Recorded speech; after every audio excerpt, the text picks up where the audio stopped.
Hello, hello, hello, everyone, and welcome back to Yo, You Like That talk show where I, your host, Zarataro, brings in amazing guests from across the VTuber streaming community, and we talk about things that are fun, things that are awesome, things that are enjoyable, things that you may not know about, and therefore you are now known. So you should go and enjoy those things as well, because that's what life needs more awesome things, and you will have them, as is decreed by the Hampter. We've got an awesome guest with us today. Let me go ahead and blip him in. One, two, three, ba ba ba ba. AslaTavi, hello. Thank you so much for coming on. Hello, hello. Thanks for having me. It's my pleasure. Go ahead and introduce yourself. Yeah, hi guys. I'm Asla, also known as AslaTavi, a British furry gamer who also does Twitch streaming. I'm a variety streamer, but lately I've been playing a lot of Story of Seasons: A Wonderful Life, which is a remake of Harvest Moon: A Wonderful Life. Good times, good times. I'm so glad I could finally have you on. I hope you have been doing good. Yeah, pretty good. Good to hear, good to hear. Well, you have brought with you an awesome topic of the day, something that I was not aware even existed. Let's go ahead and ba ba ba ba ba. We're gonna be talking about Joe Pera along with his show. Joe Pera Talks with You. So Asla, I've got to say, what is a Joe Pera? So, Joe Pera, the man, or versus the character, it's very hard to draw the line between them. But Joe Pera That's is a mood right there.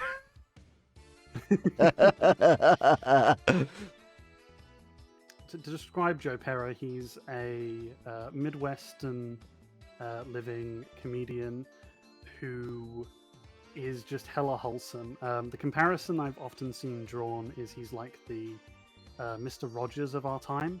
I've personally not seen Mr. Rogers.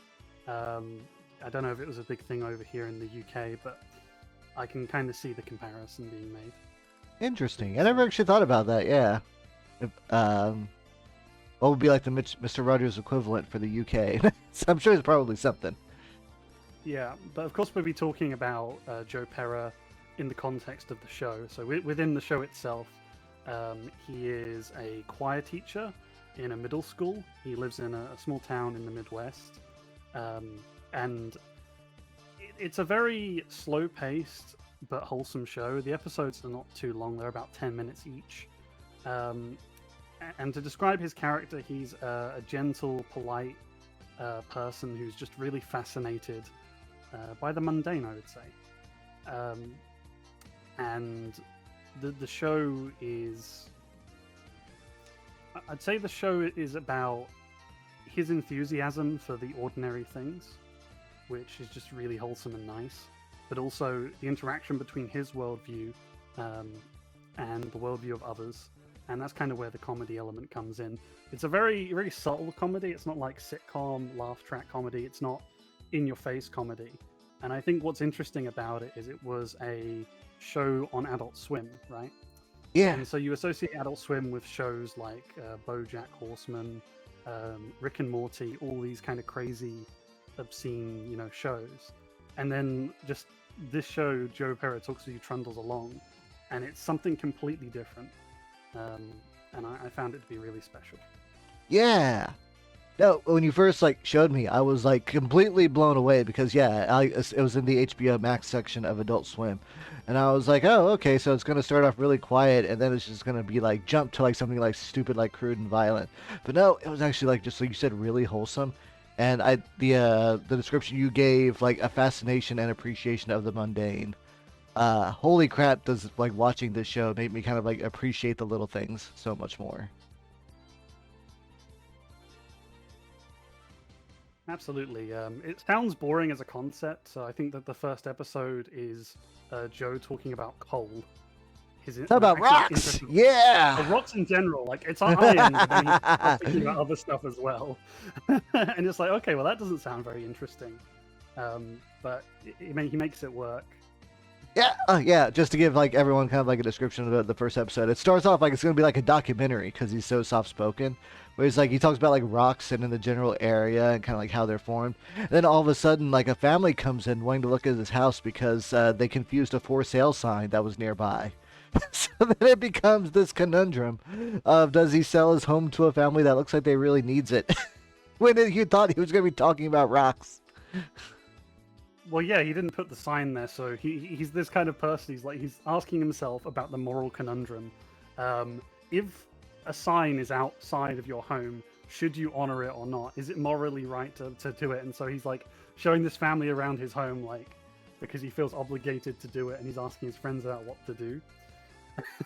And that kind of interrupts what he's trying to do, making this little documentary around rocks. He even brings a guest on, and the guest is holding a rock, and then it looks like they're about to go into a spiel about different kinds of rocks in like Lake Michigan, and then he's like, "Before we talk about rocks, can I ask you about life?" It's such a complete left turn, and you are right. Like it's not a laugh track show, thank God, because I think a laugh track would really like detach from like the like genuine feeling, but also the actual humor of it too.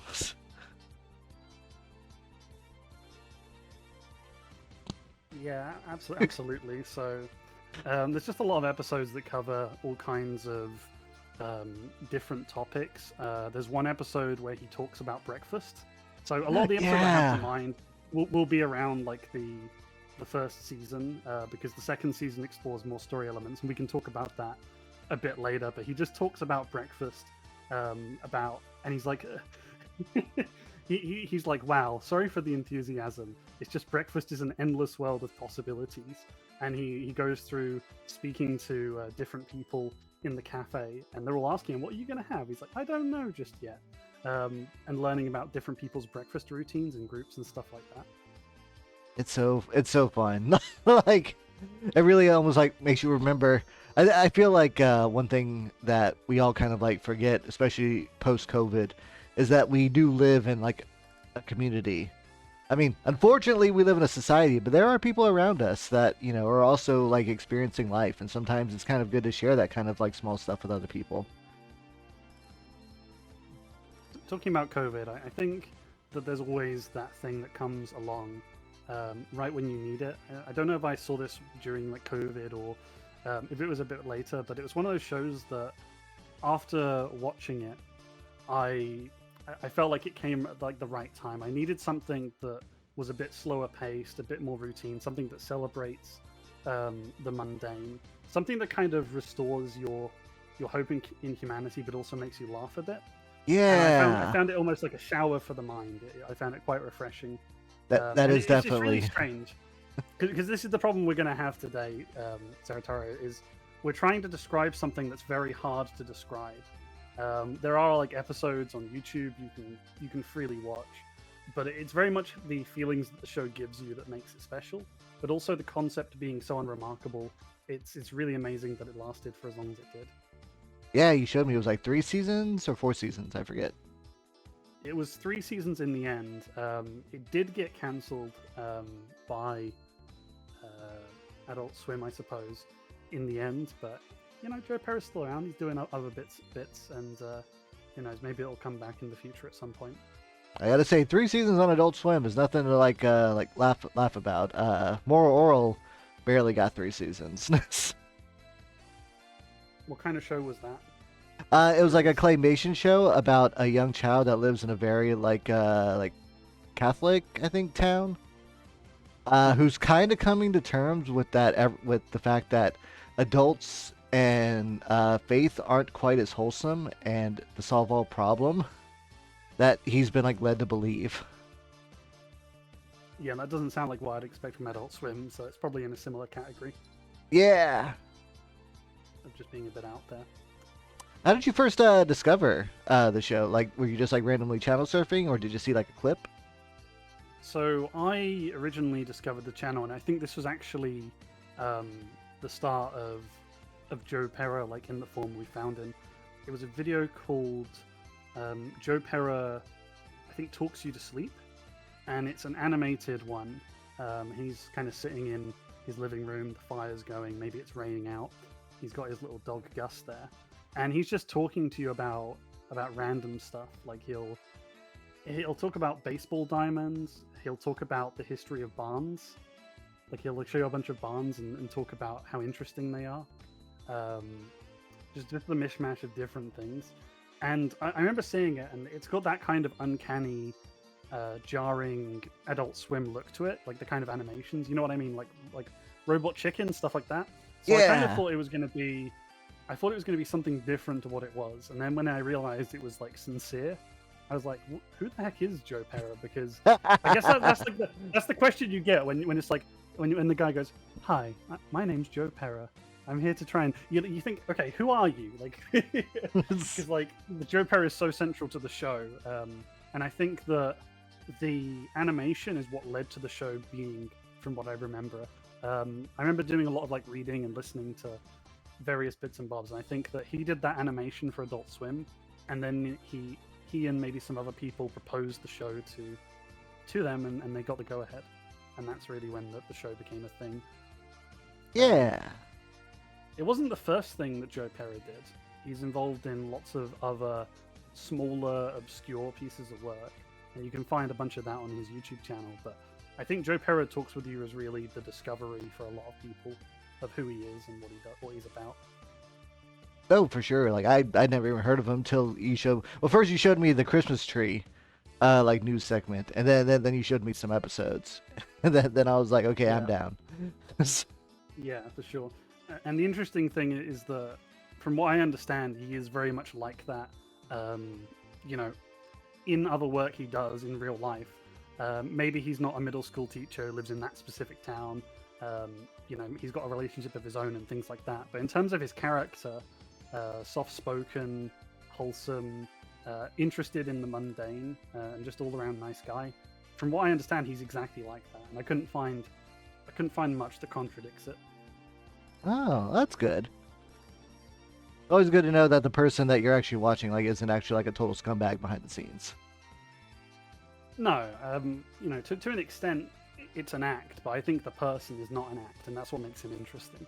It's like, is this guy for real? It's like, I can't find anything that says otherwise. It's like I need the research. I did the research. Yep. He's a person. Yep. This is definitely someone that exists on this plane. I'm not having a fever dream.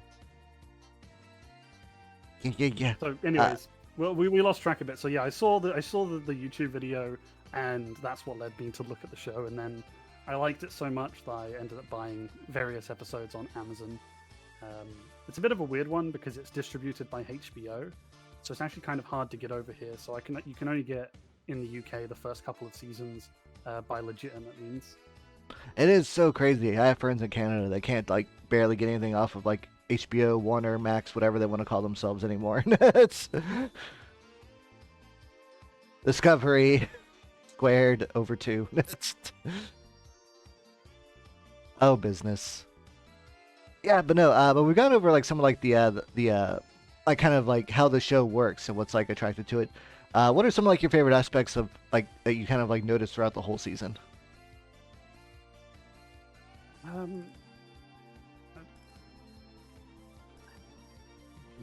It's a tricky question. I did like think about this one and before. I would say it's just the fact it's so down to earth and it focuses on so much of the mundane. Like, you have an episode where he's sitting in the hairdressers and at his I think his grandmother's getting her hair done, and he talks about the act of waiting, and he says about how it's a nice thing to do to wait for someone and let them get on with the things they do, and how he never finds himself bored, and he's, you know, doing this, that, and the other in his mind. And he talks about, you know, the relationships between the people at the hairdresser and the different personalities. Like, you have the one person who's like gossiping, the one person who's always making those funny jokes, and then, you know, he talks about his own grandmother. He's like, my grandmother's a bit like me. She's quiet and she listens, but when she talks, she can really have an insight on things, stuff like that. Okay. as I say, I'm going to use like a lot of the same terms: slow pace, mundane, the juxtaposition between, Joe and himself and the world he inhabits. But it's just I can't think of another show that has an episode, for example, dedicated to going to the supermarket and doing shopping, and how he talks about what. Yeah, I can't really think of one either. That is. And he's like, how do I do this? He's like, picks up a banana, and he's like, I have like a three-way system. It's like, should I eat this? Will I eat this? Can I afford it? Like, yes. I kind of feel bad when I watch that, and I'm like, man, he puts a lot more thought into just like everything he does than I do. But am I taking everything for granted? The answer might surprise you. I might be. He's like, I bring a $56 check or whatever. That's my budget. And then he goes. There's like a part of it where you have the sample guy. He goes to the sample guy, and basically the sample guy just sells him on it. I think it's like some honey flavored ham or something like that, and he gets it. He's like, I've got to be careful because, like the casino, if I have to show restraint, otherwise I'll be ruined. That's why I bake a 10% contingency into my budget so that I can treat myself to these things. I love it. That's smart. That's some smart thinking there. One thing that you showed me, or especially like told me about, is that despite like the kind of episodic format, it's actually like got like a continuity to the flow. Yeah, so I think the first season is really introducing us to Joe Pera as the person, his day-to-day, the world he inhabits, and it's building up to more of a romantic interest that's explored throughout the subsequent couple of seasons. And so the tone of it changes because a lot of the episodes revolve around that dynamic between those two people and the situations they find themselves in, the compromises they make, and how they, move ahead, being so different. With Joe being this very take it as you will,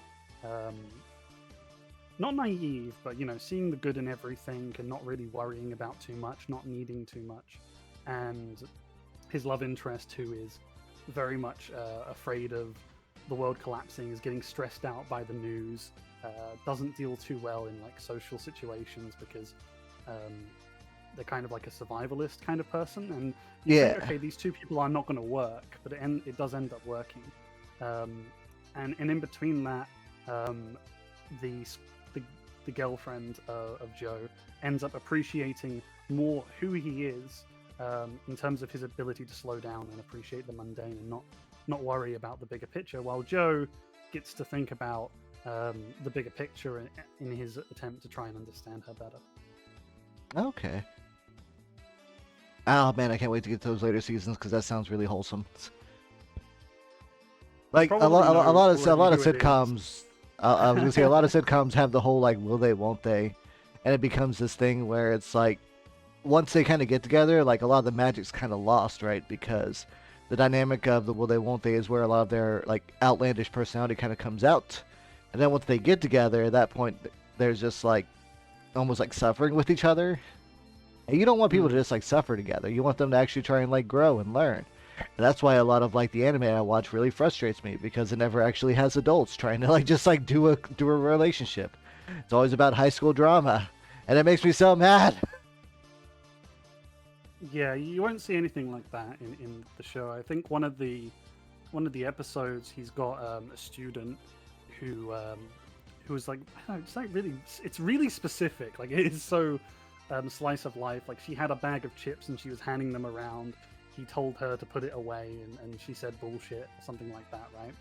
And so he's having to go through the process of taking her to the principal's office and explain it and stuff like that. And he's talking about how, he feels bad that he has to do this, and it's like, I'm only doing this because if I don't show my authority, the illusion of authority goes away.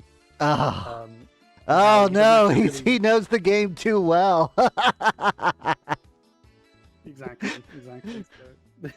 Hey society, did you know that it's just imaginary rules we just tell ourselves to live by so that everything just doesn't catch fire? Don't think about it too hard. Pretty much, and maybe maybe that is one of the indirect aspects of something he learned from his girlfriend in the later seasons. As you'll know who it was because it's built up over the first season, but I don't want to talk too much about who it is and stuff like that. So I just described her personality, so it's not too much of a shock for those watching. Yeah. That being said, it's these episodes are 10 minutes long. I think there's 34 episodes in total, so I think it's like 5 hours ish. If my head math isn't too bad. 5-ish hours, 5 or but 6 hours? I have to pace myself in between the episodes because they're so comfy. I kind of like drift off a bit when I'm watching them. I'm just like, ah. And then my brain just starts kind of like getting all like loosey, and I'm just like enjoying the vibes, but I'm not as paying attention as much as I want to. I'm like, no, gotta stay focused. But it's just so calm. Yeah, it's one of those things. The episodes feel a little bit longer than they actually are, because even though they're 10 episodes, it feels like they pack quite a lot into them. And maybe that's because it's not in your face over the top. That's true, yeah. Like every moment feels super important. You're like, all right, when's it gonna calm down? When actually it has calmed down twice. You just haven't really been paying attention, or maybe you were paying attention too much. You're just so invested. Yeah. So what's reminded me actually is one of those things where you have maybe that little break. So he's in the supermarket. He's doing his own thing. He's talking about how exciting doing some shopping is, and how he's got his little routine. And how it's amazing that we have all these choices and all these things, and how great the supermarket is. The system keeps going, and then he bumps into a neighbor, and he's like, "Oh, how are you doing?" And then she just rants to him about how, like, they buy some chicken or something. Rants to Joe about how her husband is like on an all chicken diet, and how just awful that is, and how there's like this this conflict with him eating a whole chicken every day. And how disgusting it is, and then Joe's just like, he doesn't really know how to deal with it because these are not the kind of problems he has to face. I won't lie, I relate to that so much. you ever just like work with someone and then they just suddenly start a conversation where they're just like oversharing the situation with you, and you're like, well, yeah, it's like you don't say. Well. I'm doing pretty well. How are you? Well, actually, I'm doing pretty awful because X, Y, Z, and you're like, oh, okay, sorry. I have no good advice for the situation, but keep on keeping on. Yeah, exactly. But I don't know. I think that's also like one of the charms about the show is that it is actually like relatable on such a level that you don't even think about it till you see it in action.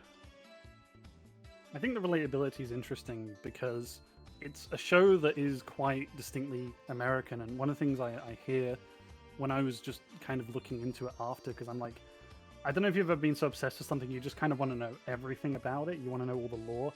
Like, I'm looking to see if there's DVDs. I want to try and listen to like the commentary tracks to see if I can get some more tidbits about the actual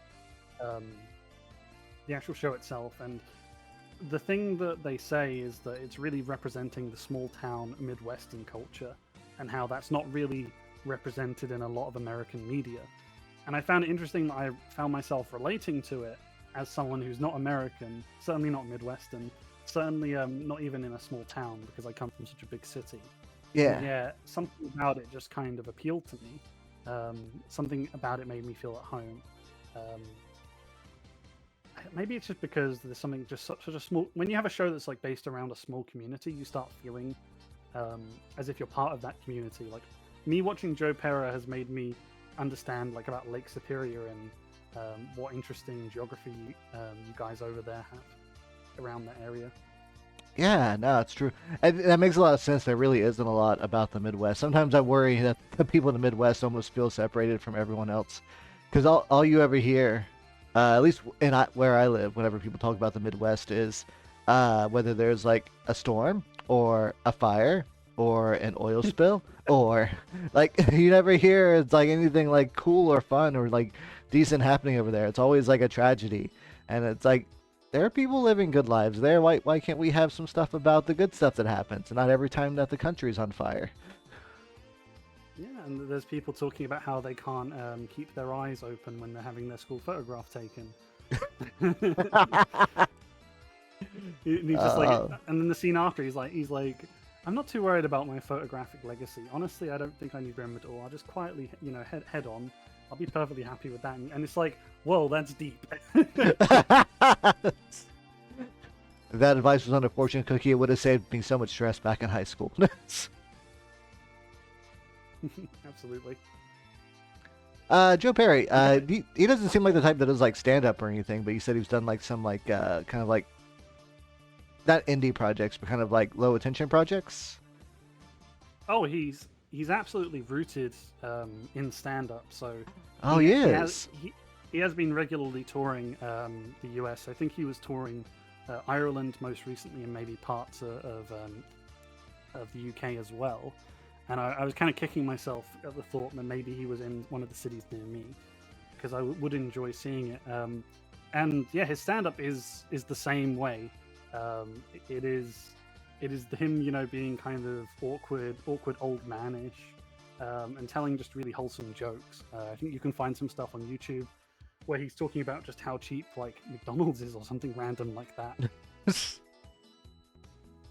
I need to go see that. Oh, that sounds awesome. But yeah, he does stand up, and I wish we could have like a Bo Burnham situation where you have the full shows being recorded and shown, because I really want to understand the element of him a bit better. But sadly, there's not really much out there material to stand up. Yeah, when you first told me about it, I tried to look for any kind of like box sets or anything, and I couldn't find anything on Amazon or eBay. And it's like, I live in a place where comedy specials don't really come by very often, so I have to miss out on a lot of that. Oh, you think that's bad? On Amazon, I think you can buy season 1 in the UK, but season 2 is individually split episodes, and they're all in standard definition. So you can't get it in HD for some reason, and you also can't buy it in one. So you have to buy each individual episode. And I threw a bit of money at it, but I'm more than happy to do that for something I really appreciate. Yeah, it was way too expensive for what it was. No, I bet. What it should have been. HBO Warner Discovery Max. You should go a bit more worldwide, bros. Worldwide. But I'm sure there's a problem with that. But beyond Joe Perry Talks Week, because as I say, it was cancelled at the end of the 3rd season. They were planning a 4th season, but unfortunately they decided not to renew it. I have no idea why. There's so many good shows that don't get renewed. Not that I watch a lot of TV, which is why me talking about it here is such a big deal. But Nichijou is like a big one. Like, why was that cancelled? That was such a good anime. Anyways, since then he's guesting in some random things like a breakfast critic show. There's one where he's on a channel talking about making soup, building wooden chairs, kind of like traditional living, self-sufficiency, things like that. But his most recent stuff is around podcasts. I think it's Joe Perra helps you drift to sleep or drift off with Joe Perra, something like that. And there's a bunch of different episodes, and I've been listening to them here and there, and they're all kinds of different topics. One is about clocks, for example. Another one is about Red Dead Redemption 2. It might be about video games, but Red Dead Redemption 2, and he even gets the voice actor for Arthur Morgan coming in there. Wow. Just talking about the impact of games. Because this is the thing with Joe Perra, is like to describe his character, not in terms of like personality, but in terms of the vibes, how he comes across. It's very old man. He lives in this old house. He seems like the kind of person who listens to radio, reads newspapers, kind of old-fashioned, out of touch in the world. And that's why when you hear about him playing video games or he references Dragon Ball Z randomly in the middle of an episode, you're like, why the hell are you talking about Goku? Like, this is the last thing I thought I'd be hearing about. It's so interesting. And then in that podcast, he's kind of talking about, hey, I wonder what it's like being the bus driver who takes people from like one part of the airport to the other, and how if you're doing it really early in the morning, you have this sunrise coming up. And I wonder about that guy's like love life. Maybe he's thinking about an ex he used to have. Maybe we could make a video game about that. And he's talking to the VA for Arthur Morgan about this concept and what he thinks about it. I It's kind of surreal, feel right? like I want to play that. Just as long as he's narrating it, I would play that. I would play the shit out of that. Yeah, so it's a plethora of different topics. I personally um, would prefer more stuff that has Joe Pera, the physical person on video, just because I think his visual mannerisms, the way he is, the way he's always kind of slouched over, he always looks a little bit awkward. Um, it's kind of like a physical. It adds to the character as well. I think he has a very nice voice. Maybe you want to describe how you understand his voice, but his physical mannerisms are also very distinct. Would he kind of be considered like an ASMR? I guess. I'd say a little bit. Yeah, Yeah. I it's not quite monotone. like the yeah, it's kind of monotone, but it's also just very like calm. Like there's like no like negative emotion really coming out of it. Um Yeah, not monotone in like the boring yeah. lecturing kind. More in like the old, grandparent telling you a story kind of thing, Yeah. where they're taking their time to really tell you that story, and it's interesting because of that. It's interesting just to kind of slow down and enjoy. For sure, for sure. So what's one of like your favorite episodes? It's a good question, and one thing I was thinking about quite a lot. We've discussed various episodes, and it was really hard for me not to talk about this particular one in any fashion. But it's actually the third episode in the first season, and it's called "Taking a Full Drive." And so the concept is about him, as the name implies, taking a drive in his car during the autumn time, and he starts off talking about how nice his car is, even though it's a pretty humble car. And he talks about how jack-o'-lanterns scare the crap out of him, and he's like, I don't know why that is. And it goes back. You know the episode. It goes back to him thinking about Halloween, and he's with his best friend, his mother, and they're dressed as like the Matrix for some reason. And the guy starts telling him, "Oh, you know, Joe, when you carve a jack-o'-lantern, you give it a piece of your soul." He starts telling him these things, and he's like, but he's like 1/16 to be exact. He's like, but I forget his name. But Joe's speaking to him, and he says, "Oh well, I've carved more than 16 pumpkins. Does that mean I don't have a soul anymore?" He's like, no, you regrow your soul. Maybe you go on a cruise, or you go for a full drive, or if you're a teenager, you listen to a music video. And it's just this kind Yo. of concept that it's this kind of concept that in the things we create, we give a part of ourselves, and the creative process can be quite tiring. And don't worry, the episode's not like this philosophical or deep. I'm kind of just No, no, no. watching it, That and sounds just like these it thoughts. sounds like a single moment. That's like a single conversation in this show, and yet I feel like such like a relatable attachment to just that like one minute section, just a passing story that doesn't relate to driving at all, and yet I'm already like, I get it. Yeah, yeah. I don't drive, and I don't really appreciate like the whole idea. But to Joe and to a lot of people, going for a drive, and just appreciating the country and slowing down is kind of your way of rejuvenating yourself. It's kind of ironic because, in a way, me watching that show was me, regrowing a part of my soul, so to speak, getting Yeah. back some of the energy through an enjoyment of something, which is different to the creative process. Because the creative process is you make things, but in order to get that, you need inspiration. That's where you grow back your soul, whether it's going for a drive or watching Joe Pera, however you want to do it, right? But he's talking about it, and he's starting to weigh on like the philosophical side of jack-o'-lanterns, because he talks about how basically in the process of making one, you're gutting a pumpkin, and it only lasts for such amount of time, and then it goes rotten. So you're giving life to it, and you're taking it away at the same time. And he's like, this sticks in my mind. What you're creating something. So as the creator, what do I tell it? How would I feel if I was told that I was a decoration tradition? some ritual, something done, for the enjoyment of a festive activity. And then he pauses. Pretty good, actually. I feel pretty good about that. And it's just like that captures his character. He's the kind of person who would be happy to exist as a festive activity that people enjoy. Like it's just the pure enjoyment that he likes. And so he's going for this drive, and he's speaking about how much he likes waterfalls.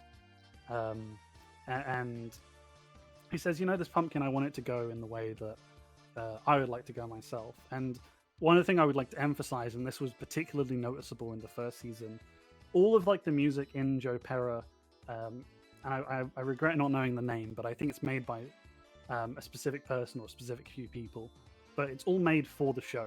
So the show has an original soundtrack. So all those like guitar sounds that really add to the characteristics of the show is made for the show.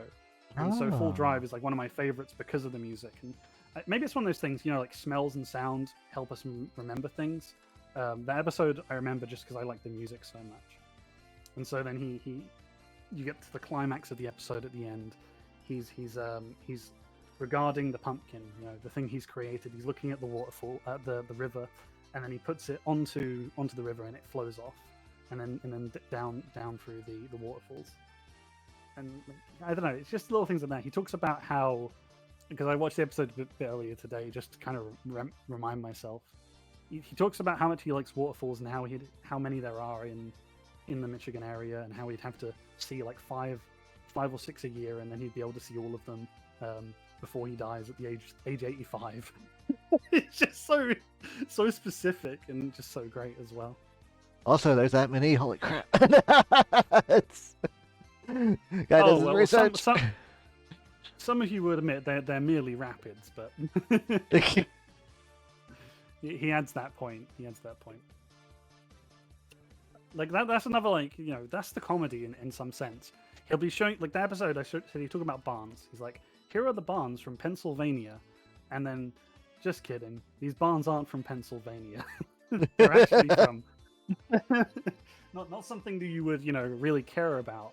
But he's this kind of person who doesn't want to like let you down or deceive you, and so he feels bad about something like that, showing you barns not from the place he said.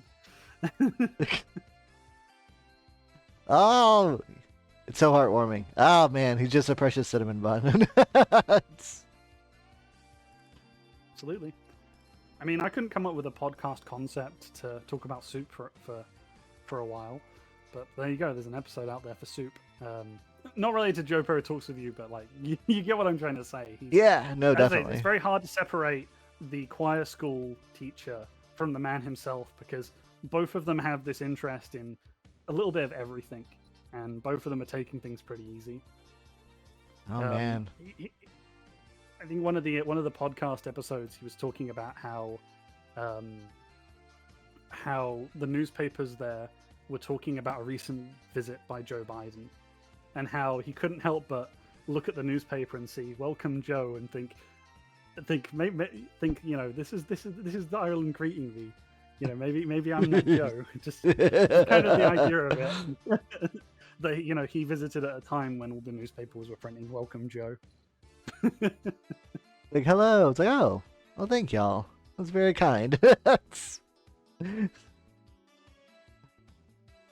in the episode he also talks about the intonation of dialects in Ireland, and he has some guy come in and talk to him about the different dialects and how a lot of these dialects only exist because they've been recorded. Really? How it's important to preserve it. Yeah, because different dialects, dialects change over time, but also there are a lot of different dialects, and so he'll like play these clips of people speaking Gaelic, which is the Irish language, to show Joe all the different audio qualities of those dialects. And of course, he doesn't understand what's going on, but he can still appreciate what's being spoken about. Yeah, no, for sure. And I even think about that. Like even here in the States, yeah, everyone's got kind of like different accents depending on like where you come from. I'm from the South, so I'm often told that I sound like a country hick sometimes, only because I say ain't and fixin' to. I'm not about to do nothing. I'm fixing to do something, all right? And I'm not changing it. I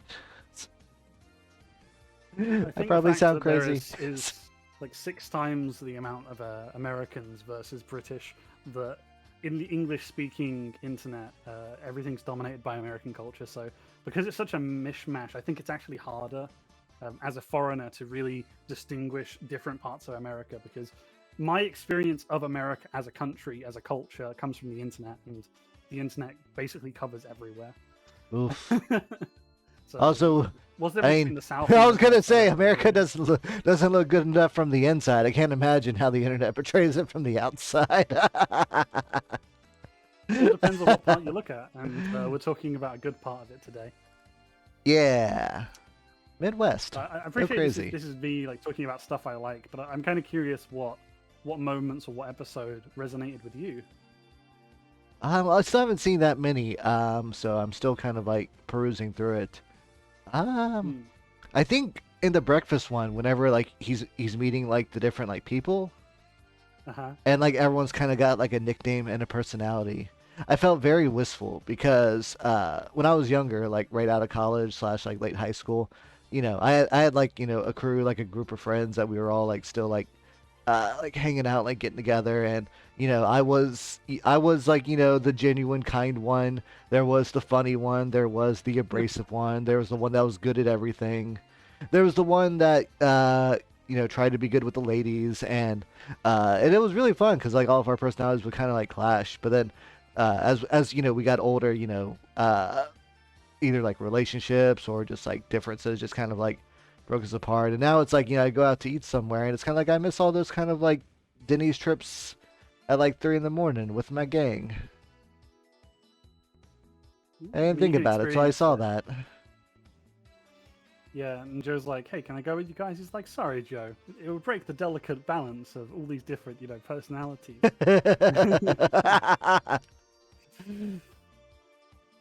It's like that, people can be very stuck in their ways, and not in like a malicious way. Some people just have their routines and the things they enjoy. And I think watching the show made me appreciate routines a bit more as well, and what they're Yeah, doing is. It sounds really silly, but having a routine can really help um, you enjoy life a bit more. I think so. I think it is just important to like have like a comfort kind of like flow to a thing that you don't have to try and like shake up or change up to try and like give it like any more value. It's like it's important to you just the way it is, and that's good. Another moment that occurs to me is there's one of the episodes, which technically not an episode, it's like a special between the seasons. And it's just Joe Parrott talks over relaxing old footage, and it's on YouTube. It's maybe an hour. And of course, it has bespoke music because everything that Joe does has bespoke music. Even his like podcasts have original music composed for them. So I think paying attention to the music is important because Joe clearly thinks it's an important part of the medium, and he's talking about baseball lines and how when he sees like the different bases, he's just tempted to run around them because there's the unrestrained freedom of not having to be pressured. He can just go for a run around them. He's not going to get out and stuff like that. And then he's talking about the beauty of the guy actually drawing the lines, how he's giving form to the formless, right? And then it switches into an anecdote about how when he was 8 years old, he was taught that a line, when it's drawn, will continue in a direction. It won't cross if there's two parallel lines. It will just continue on indefinitely. So with some graph paper and a pencil, he can create something infinite. What an amazing power to give to an 8-year-old. And it's just stuff like that, and it's kind of silly, it's kind of whimsical, but it ends up being just really profound, and it's not something I expected to come from the show. And this is where it's really weird because it's a comedy, but it's its own category of comedy. It's like how metal has like 1,500 variants. Oh yeah. It's like that with comedy. It's a very specific kind of amusing. It's not going to like make you cry laughing, but it's going to make you smile and chuckle, and it's going to make you maybe want to share it with other people. Hear that, people? You don't have to make dumb, stupid jokes for comedy. You could just be funny and wholesome too. You don't have to be, but it's another option. I get tired of the argument that comedy is dead. Like, it frustrates me. Remember that time we brought Seth MacFarlane onto the Zarataro show? Hey, I got to a Family Guy style clip of Seth MacFarlane sitting here talking about the time where he had a really big poop in an actor's bathroom or something, and I'm explaining to you why Ted 4 was cancelled and and I'm like, I thought we were supposed to be talking about your new book. Yeah, and he continues in that relaxing footage episode. He says about how he'd basically watched some movies. He'd had, what his routine was for the day. He'd do this, that, do 2 or 3 things he wanted to do, watch a movie, then go to bed. Sounds kind of boring. Well, I tried staying up one night, and I managed to watch a few movies and had ice cream, and it was great. And then I realized that the morning came and there was nothing really happened, and that the only thing separating days was sleep, and that a lot of things are routine, like day and night, like they're cyclic, whatever you want to call them. But time for us I have no idea. The point is that time for us is a straight line.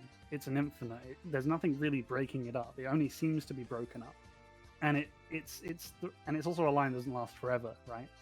And so he says that the fact that we break these up with sleep and with our routines is what helps us forget that fact and have more of an appreciation of the now.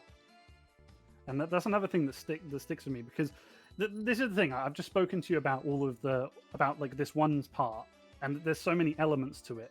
There's the childish element of, oh, I want to run through this. There's the satisfying video element of this guy's drawing a straight line. It's really smooth. Then there's the profound, but also absurd idea that an 8-year-old has incredible power because they can draw a line on a piece of paper. And then that segues into the profound nature of time and mortality. And that's within a few minutes. Yeah. But at the same time, it's also it doesn't take long. It doesn't take long. Because before you can even process this deep information, suddenly it's like some aquarium footage, and he's like, tell your kids to look away. They don't want to know that there's more than one Dory. So stuff, and then before you can really think about stuff too much, you're just smiling and laughing and appreciating this random aquarium footage. That's kind of what the episodes are like. They just jump between. It's not fast paced, but yet they manage to get so much done in a lot of the episodes. Obviously, some of the episodes are more interesting than others. I definitely prefer the episodes where Joe is just talking about something that really interests him than necessarily the story elements. But yeah, it's a show that stuck with me, and it's because of that. It's something that I always want to show to people and get them to check out. For sure. With Adult Swim is making a whole bunch of movies. We're getting a Metalocalypse movie. We're getting a Venture Brothers movie. Maybe if we make enough noise, we can get a Joe Pera movie. I would love a Joe Pera movie. I don't even know what it would be about, but let's just do it. Honestly, I just love more Joe Pera. So at the start of this conversation, you said that you saw the video about him talking about Christmas trees. So it was on a news station, and they were taking him very seriously. When I feel like they were his personality was kind of going over their heads. Yeah, they didn't know what to make of him, and you could kind of tell that it wasn't really planned out very well, which is kind of funny. But during the relaxing footage, there's a section he's showing, here's some footage of trees. It's I wish there was a chat TV channel, Tree TV, I'd call it, and it's just and the motto be just trees, no people, just trees. I love trees so much. I don't know, maybe he's channeling his inner Fluttershy or something like that. But he talks about how much he loves trees, and that kind of just stuck with me as well. It's just the appreciation of nature, and he talks about that in some of his podcasts as well.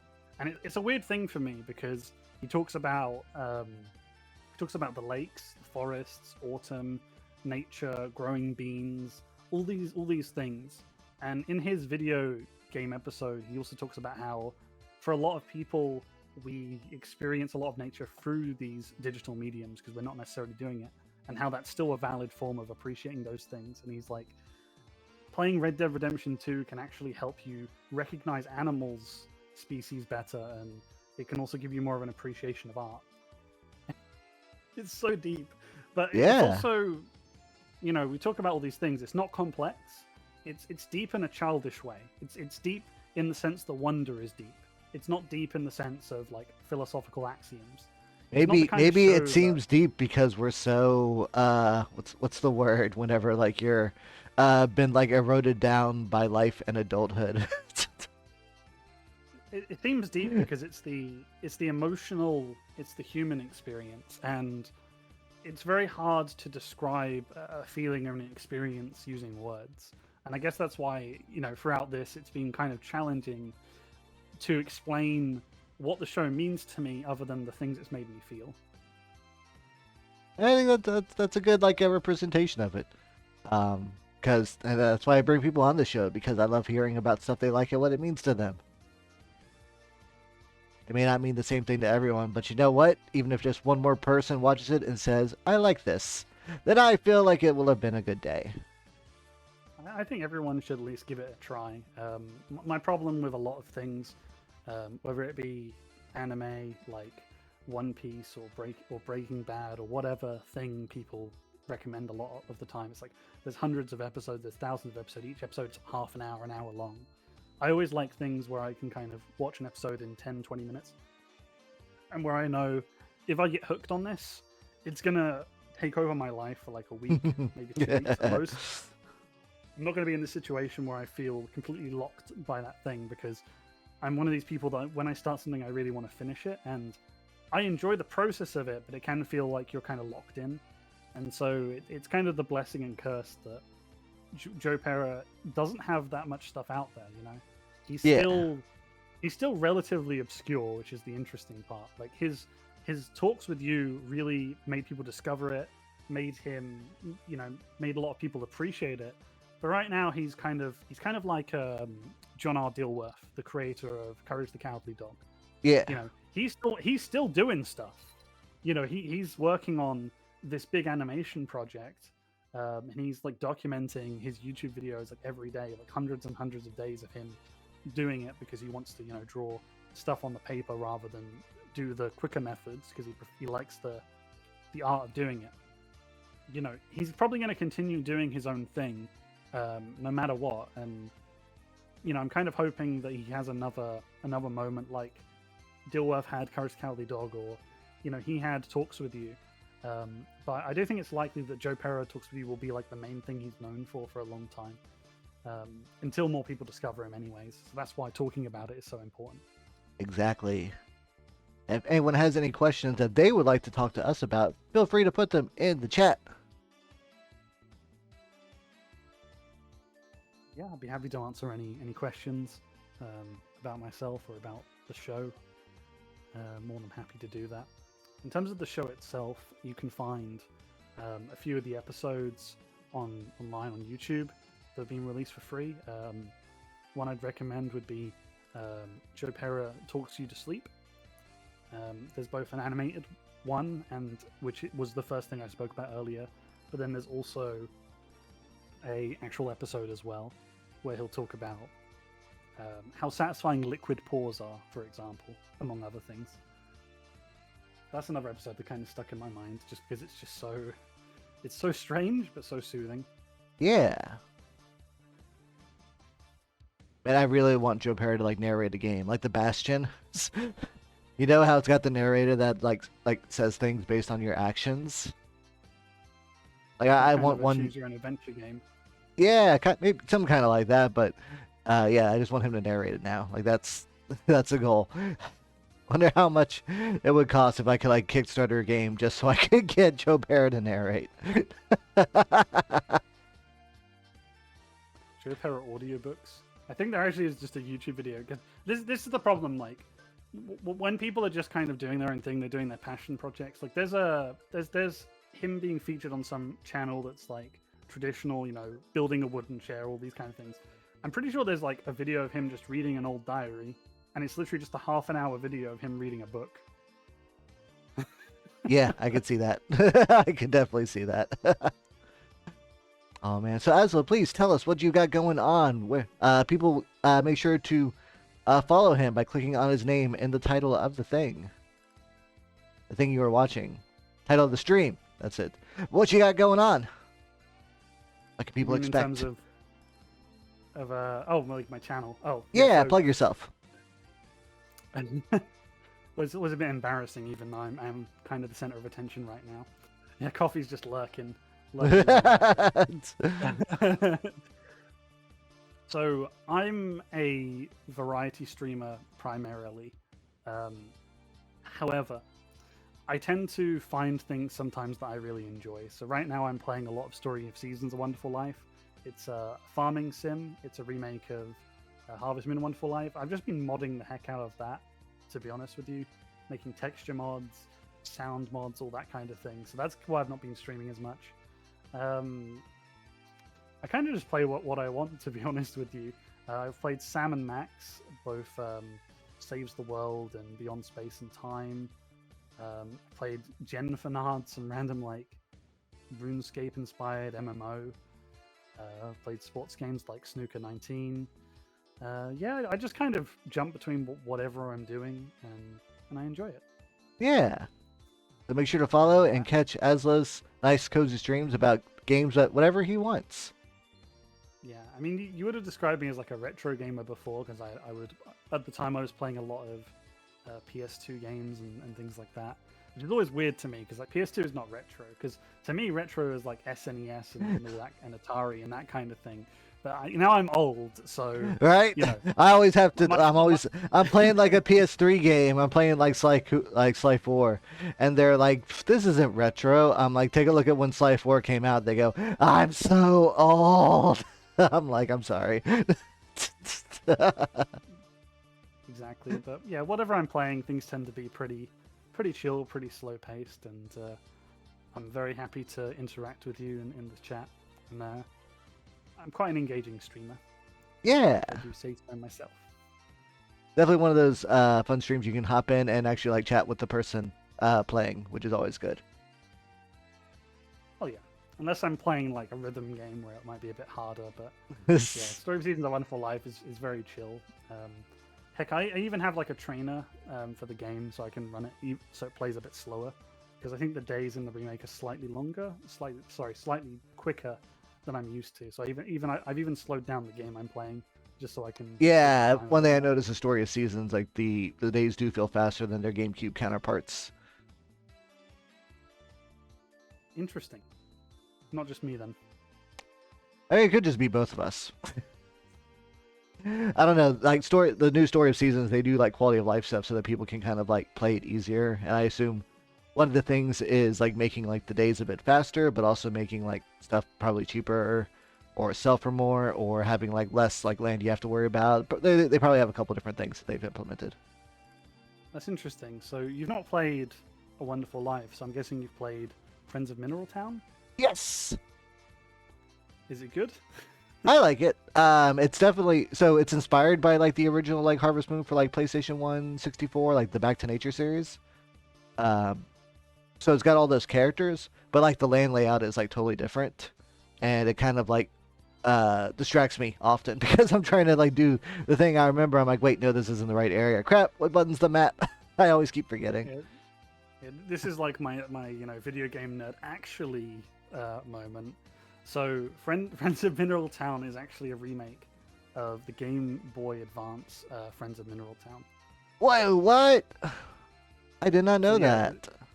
And I've not played the Game Boy Advance game, but what I do know is A Wonderful Life originally came out on the GameCube, right? And you could connect the GameCube to your GBA, Friends of Mineral Town, and the two would be able to interact with each other. You can still hear me, right? You're coming in like very, very crackly. Is everything okay? Yeah, it's just the stream on your end stopped, so I wasn't too sure what was going on. Like the screen share. But anyways, my point is you can connect the two together, and you would be able to like exchange like unique items or records or something like that. So I've not played it, but I know that the two were a thing, and I'm hoping they'll update A Wonderful Life so that you can actually do a connection with Friends of Mineral Town, like you could do in the originals. Yeah, fingers crossed. But yeah, no, I'm gonna have to like take a look at that GBA one because I felt very confused when I didn't realize the map. But we are going to bounce here. We're gonna go do just a random raid on someone. But Asla, thank you again for stopping in and hanging out. It was a lot of fun. And I'll just be chatting with you like later on. Tomorrow we'll be having another guest. We'll be having Impossibles coming in. Same time tomorrow will be 1 p.m. CDT. So stop in and just feel free to enjoy the talk show. Thanks for having me, and make sure everyone follows the best ham on Twitch. Thank you. Y'all have a good one. Bye, Q!